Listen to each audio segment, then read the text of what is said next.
আমাকে তোমরা কাজের জায়গায় দেখছো, বাইরে থেকে দেখছো, যেখানে আমি আমার বেস্টটা প্রেজেন্ট করছি। ভিতর থেকে আমি কেমন সেটা তো তোমরা জানো না। আমি তোমার সঙ্গে এরকম ঘটনা ঘটাইনি, তার মানে তো এই নয় যে আমি অন্য কারোর সঙ্গে এই ঘটনাটা ঘটাতে পারবো না। স্বতন্ত্রতা, কি হয়েছে বলো তো তোমার? তুমি যদি তোমার সমস্ত ডিফেন্স তুলে নাও তাহলে অন্যরা কি করবে? অন্যরা তো তাহলে সেই সুযোগের সদ্ব্যবহার করবে। না না না, দেখো তুমি একদম ভেঙে পড়বে। Don't get upset, be steady. স্বতন্ত্রতা, দেখো দেখো, আমাদের বিশ্বাস বৌদি তোমাকে নিশ্চয়ই সেভ করে নেবে।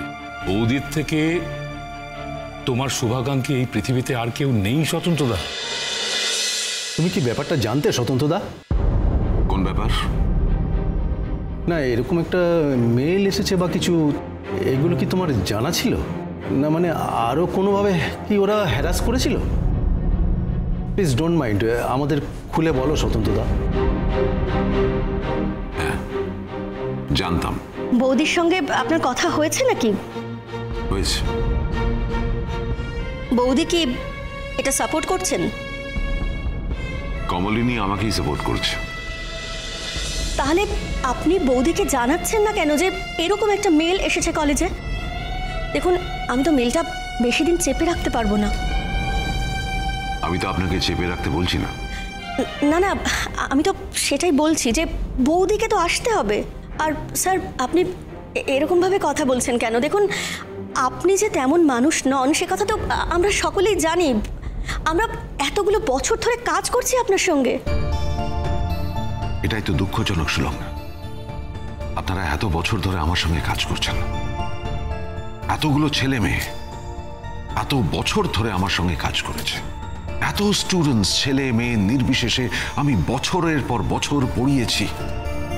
কেউ কোনোদিন আমার এগেনস্টে কোনো কমপ্লেন করেনি। এইরকম অভিযোগ তো দূরের কথা। আজ at this age, at this juncture, আমার এগেনস্টে এরকম একটা অভিযোগ এলো। আমাকে সেটা নিয়ে কথা বলতে হচ্ছে, নিজেকে ডিফেন্ড করতে হচ্ছে। এর থেকে ডিমিনিং আর কিছু হতে পারে? আপনি বলুন। হ্যাঁ, কথা তো বলতেই হবে। দেখো, অন্যায়ভাবে কেউ যদি তোমাকে ফাঁসায়, কথা তো বলতেই হবে। না হলে তুমি কি সব ছেড়ে দিয়ে বসে থাকবে? মানে যা হচ্ছে হোক, তুমি সব মেনে নেবে নাকি? কেউ কারো ভেস্টেড ইন্টারেস্ট মেটানোর জন্য তোমাকে ফাঁসাচ্ছে, তুমি সেটা মেনে নেবে? সেটাকে তুমি সাপোর্ট করবে? দাঁড়াও তো, ম্যাডামকে আমি ফোন করছি, এক্ষুনি করছি। ছেড়ে দাও না। না না, ছাড়ার কোনো জায়গাই নেই। হ্যাঁ, আমাদের কাছে যখন মেলটা এসেছে তখন আমরা এটাকে কালকের মধ্যে শর্ট আউট করব। দেখুন, এই বর্ষা মেয়েটি কিন্তু থানায় গিয়েছিল, আমার এগেনস্টে থানায় অভিযোগ দায়ের করে। পুলিশ আসে, ইন্টারোগেট করে, ইনফ্যাক্ট আমাকে অ্যারেস্ট করতে চাইছিল। সেই সময় সবাই মিলে চেপে ধরাতে মেয়েটি ব্যাক ট্র্যাক করে যায়। সে বলে যে যেহেতু আমাদের বাড়ির সম্মান, তার সম্মান এই কেসটার সঙ্গে জড়িয়ে আছে এবং সে বাইরে জানাতে চায় না, সেই কারণে সেই কেসটা উইথড্র করছে। পুলিশ ফিরে যায়। কিন্তু এইখানে এখনো অব্দি পুলিশ আসেনি। পুলিশ আসতে পারে। আপনারা দেখুন আপনারা কি করতে পারেন, ওরা কি বলে আপনারা দেখুন। না না, সেসব তো ঠিক আছে, কিন্তু বৌদির সঙ্গে কথা তো বলতে হবে। হ্যাঁ, অবশ্যই বলতে হবে। এই স্বতন্ত্রতা, তুমি এক কাজ করো, তুমি আমাকে বৌদি নাম্বারটা দাও। বলো বলো বলো। আমার না এটা নিয়ে কথা বলতে খুব খারাপ লাগছে। যতবার এটা নিয়ে কথা বলতে হচ্ছে ততবার আমি ভিতরে ভিতরে কুঁকড়ে যাচ্ছি। ঠিক আছে, তুমি কুঁকড়ে যাচ্ছ, যাও, তুমি আমাকে নাম্বারটা দাও।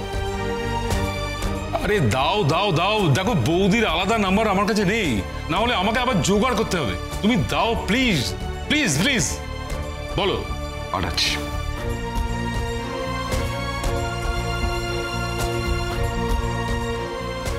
পাঠিয়ে দিয়েছি। হ্যাঁ, পেয়েছি।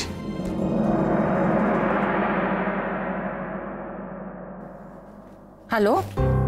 হ্যাঁ বৌদি, নমস্কার। আমি কৃষ্ণেন্দু বলছি, স্বতন্ত্রতার কলিগ। হ্যাঁ হ্যাঁ, বলুন। কেমন আছেন?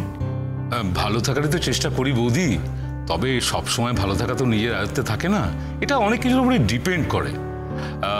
এনিওয়ে দেখুন বৌদি, আমাদের অফিসে এইচআরের কাছে একটা স্বতন্ত্রতার নামে ইমেল এসছে, একটা হ্যারাসমেন্টের অভিযোগ।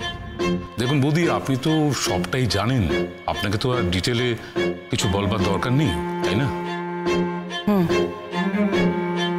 আপনাদের কাছে একটা মেল যাওয়ার কথা ছিল, গেছে তাহলে? হ্যাঁ বৌদি, এসেছে মেলটা। আমাদের এইচআর পর্যন্ত এত ভালোবাসে স্বতন্ত্রতাকে, তিনি পর্যন্ত অপ্রস্তুত হয়ে গেছেন। আর উনি বলছেন যে ওদের ডেকে নেবেন আর কেসটা কালকেই মিটিয়ে ফেলবেন। বৌদি, আপনাকে খুব দরকার আমাদের। দরকার মানে? আমি অবশ্যই যাব। আমার স্বামী, তার জীবনে এরকম একটা ঘটনা ঘটে গেছে, আমাকে তো যেতেই হবে। কাল কখন তাহলে আসবো, সময়টা যদি একটু বলেন, তাহলে ওর সঙ্গেই আমি বেরিয়ে যাব কাল। হ্যাঁ, ওই ভদ্রমহিলার নাম্বারটাও দেওয়া আছে মেলে, আমরা ওনাকে ফোন করে ডেকে নিচ্ছি। এরকম একটা ঘটনা স্বতন্ত্রতাকে জড়িয়ে, এটা বড্ড বেশি অনভিপ্রেত, এটা অ্যাকসেপ্ট করা যায় না বৌদি। আপনার কি মনে হচ্ছে আমরা কেউই কি অ্যাকসেপ্ট করতে পারছি? আমরা কেউই অ্যাকসেপ্ট করতে পারছি না। ঠিক আছে, কাল যাচ্ছি, দেখা হচ্ছে তখন। ও কোথায়? ও তো এখানেই আছে, আমরা যে কথা বলছি, দাদা তো কথা বলতেই চাইছিল না। ওকে একটু ফোনটা দেবেন? হ্যাঁ হ্যাঁ হ্যাঁ, আমি এক্ষুনি দিচ্ছি। দাদা, কি হলো? বৌদি কথা বলবে, কথা বলো।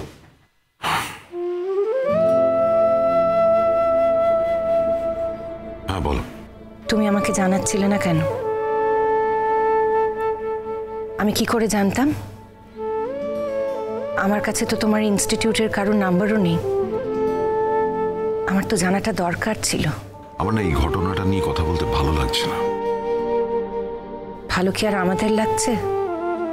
কিন্তু তাও ব্যাপারটা নিয়ে যা করার সেটা তো পাকাপাকি একটা ব্যবস্থা করতে হবে। কাল কটায় টাইম? জানি না, এখনো বলেনি। ঠিক আছে, কাল যাবো আমরা, দেখিও কি বলে। ঠিক আছে। তুমি এত আপসেট হয়ে যাচ্ছ কেন বারবার? তুমি বুঝবে না কমলিনী, একটা মানুষ যে কোনোদিন এরকম একটা কাজ করতেই পারে না, ভাবতেই পারে না যে এইরকম একটা কাজ সে করতে পারে, তার এগেনস্টে যখন এইরকম একটা অ্যালিগেশন আসে, এসে না সে না ভিতর থেকে ভেঙে যায়, জানো তো, মরমে মরে যায় ভিতর থেকে। তখন তার আর কিছু ভালো লাগে না, তার মনে হয় তার জীবনটা শেষ হয়ে গেল। এই বয়সে এসে এগুলো ফেস করতে হচ্ছে। আমার মনে হচ্ছে, do I at all deserve this? এত কিছু আমার জীবনে বাকি ছিল দেখার। প্লিজ স্বতন্ত্র, তুমি এত আপসেট হয়ে যেও না। তুমি এত আপসেট হয়ে গেলে আমি কি করব বলো তো? এই লড়াইটা আমি কি করে করব? আমি জানি তুমি আমাকে বিয়ে করেছো বলেই তোমাকে এত কিছু সামলাতে হচ্ছে, এত কিছুর মুখোমুখি হতে হচ্ছে। কিন্তু এই ঝড়ের মোকাবিলা করবে বলেই তো তুমি আমাকে বিয়েটা করেছিলে। তোমার আর আমার জীবনটা তো আর 5 জনের মতো সাধারণ স্বাভাবিক হবে না স্বতন্ত্র।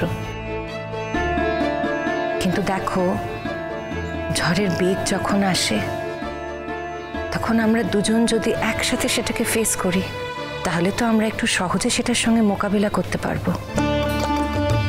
তুমি কি এই ঝড়ে আমাকে একা রেখে চলে যাবে স্বতন্ত্র? আচ্ছা, পরে কথা বলছি, আমার তো ক্লাস আছে, যেতে হবে। তাড়াতাড়ি বাড়ি ফিরবে তো? হ্যাঁ রে বাবা, তাড়াতাড়ি ফিরবো, রাখছি।